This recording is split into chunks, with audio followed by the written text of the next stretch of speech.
October 29th, 1929. In the early morning hours, the atmosphere on Wall Street was tense. People arrived at the New York Stock Exchange hoping for stability.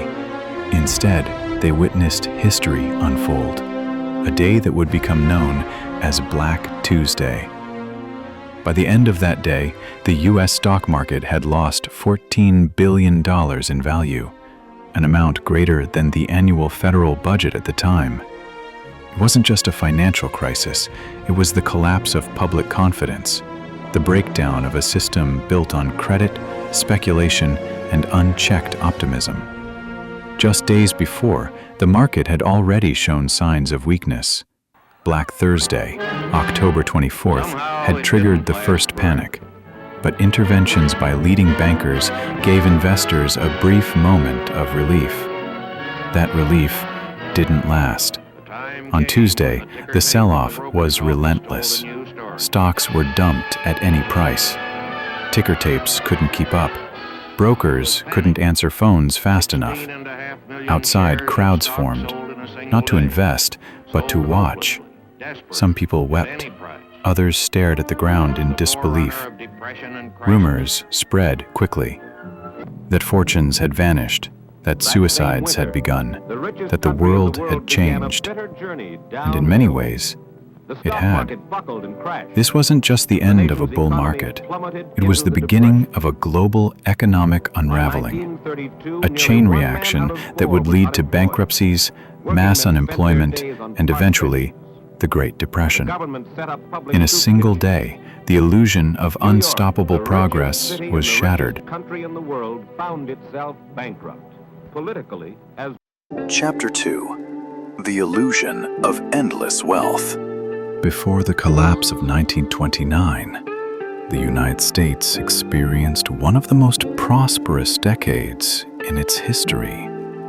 The 1920s, often called the Roaring Twenties, were marked by booming business, rapid industrial growth, and rising consumer confidence.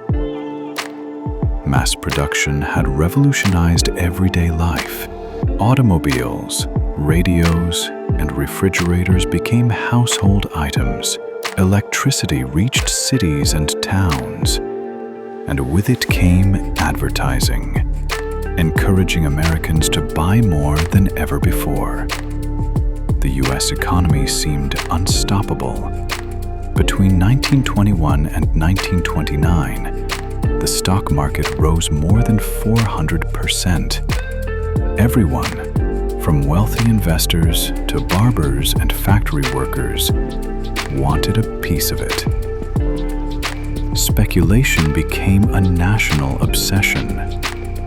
People bought stocks not for long-term value, but because they believed prices would continue to rise.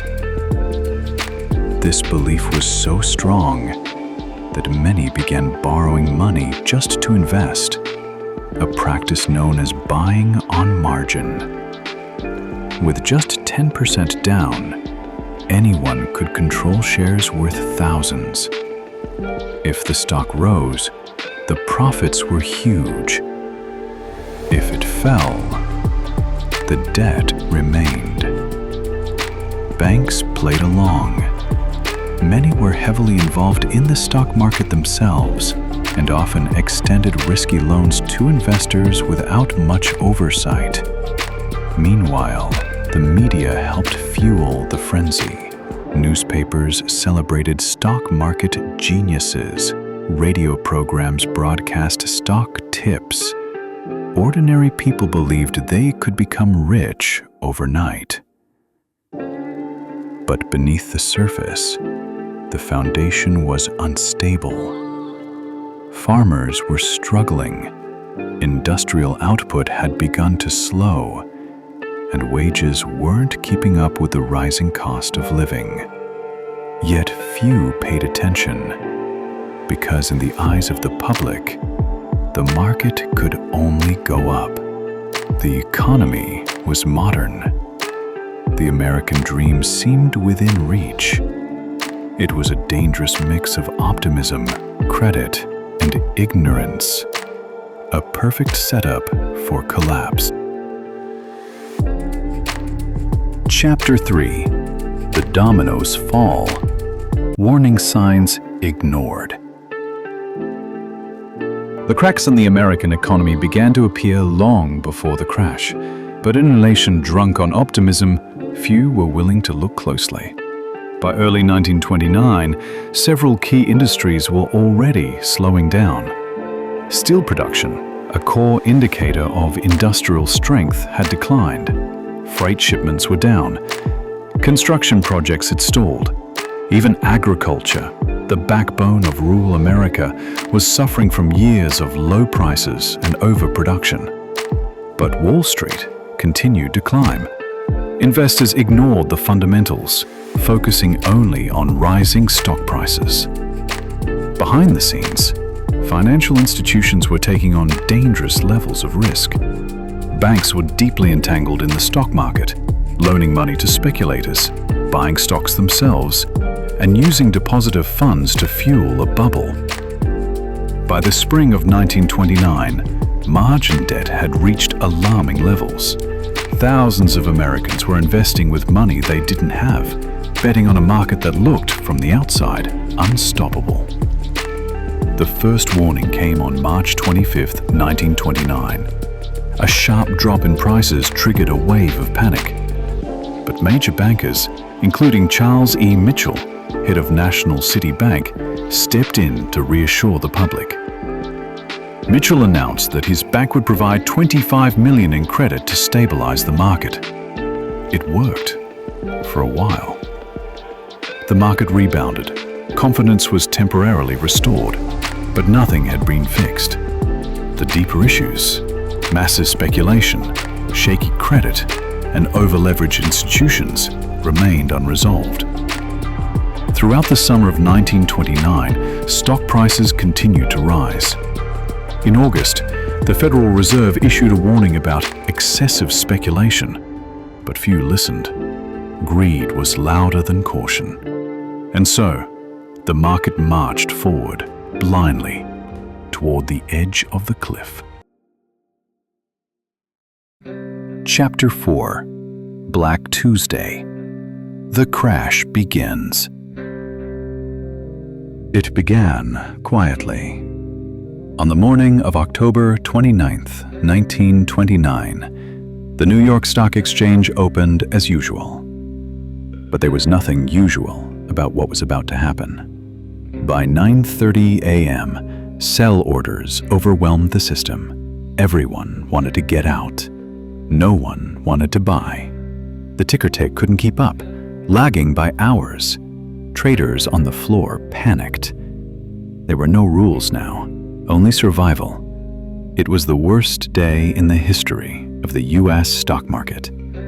By the closing bell, over 16 million shares had been traded. Some stocks lost 90% of their value in hours. Companies that had been symbols of American strength, like General Motors, U.S. Steel, and AT&T, collapsed in value. An estimated $14 billion in market value disappeared in a single day. That was more than the entire annual budget of the United States government. The damage didn't stop at the exchange. Investors who had borrowed money on margin were wiped out instantly. Their collateral, the stock itself, was now worthless. Brokers demanded repayment. Most couldn't afford it. Some banks failed to recover the loans they had issued. Others began to collapse. News of the crash spread like wildfire. Newspapers sold out. Bank lines grew, and rumors swirled of suicides on Wall Street. Many untrue, but all believable in the chaos of the moment. That evening, a quiet fell over the financial district. But it was the silence before the storm. Because what happened on Black Tuesday was not just a crash, it was the first domino in what would become the longest and deepest economic depression in modern history. Chapter 5. Life After Collapse.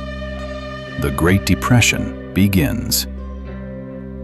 After the crash, the panic didn't end. It spread. Over the next few weeks, the market continued to fall. By mid-November 1929, it had lost nearly half its value. But the real damage wasn't on Wall Street. It was on Main Street. People who had nothing to do with the stock market began to feel the impact. Banks began to fail. Without federal insurance, depositors lost everything. Thousands rushed to withdraw their savings, but most were too late. By 1930, the situation had worsened. Unemployment soared. In just 1 year, over 4 million Americans lost their jobs. Factories shut down. Farmers went bankrupt. Families lost their homes. People stood in bread lines for hours just to receive a small meal. Children went without shoes. Entire communities collapsed under the weight of economic failure. What had once been the most powerful economy in the world was now paralyzed by fear and poverty. As the Depression deepened, it became clear this wasn't just a temporary setback.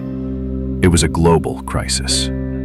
International trade collapsed. Banks failed across Europe. Germany, already burdened by World War I reparations, was devastated.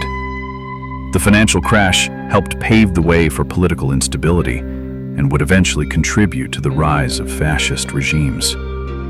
Back in the United States, public anger grew. People demanded answers. But in Washington, leaders were slow to act. President Herbert Hoover, who had taken office just months before the crash, believed the economy would fix itself. He called for voluntary cooperation between businesses, but refused large-scale government aid. That decision proved costly. The American people were left to endure the worst, alone. Chapter 6. A decade in the dust. The world adjusts. The 1930s would become known as the Great Depression, not just a downturn, but a full-blown economic catastrophe. It was the longest and deepest depression in modern history, and no country remained untouched. In the United States, unemployment peaked at 25% in 1933. 1 in 4 Americans was out of work. Dust storms ravaged the Midwest, turning farmland into wasteland. Families packed into trucks and headed west, looking for jobs that didn't exist.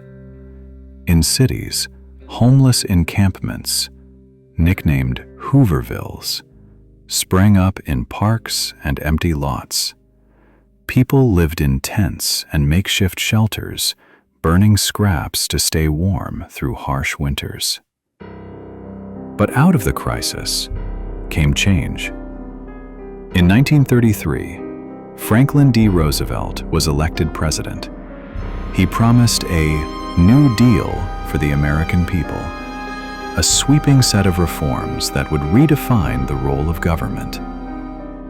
Over the next few years, Roosevelt's administration created programs to stabilize the economy, create jobs, and regulate banks.